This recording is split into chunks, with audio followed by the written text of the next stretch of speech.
that is an excellent point. I'm a bit annoyed I didn't really elaborate on that a bit more, but just to clarify, that video that had the Corinthian helmet is a type of helmet, and there were many types of helmet in ancient Greece, and I just want to quickly look at one of them which doesn't always get the coverage that I think it should do, simply because it's not as fancy as the rest. And this one would have been very popular, particularly in the 5th century BC and in the Peloponnesian War. Here it is.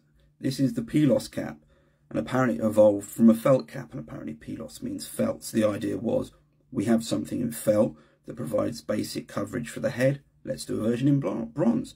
And it was cheap, and that's probably why it was so popular, because the idea that everyone was running around battlefields in ancient Greece in that full-on bronze panoply with, you know, the helmet, the cuirass and everything else, not so much. It's a bit unlikely, to be honest with you. That was really expensive. People provided their own kit, and the majority of people wouldn't have afforded that. So the majority of people, particularly fighting in the Peloponnesian War at the end of the 5th century BC, would have been wearing more, I suppose, cheaper kit, you know, because they couldn't afford the really expensive stuff. So they would have been wearing a tunic, perhaps not a cuirass. There would have been no greaves.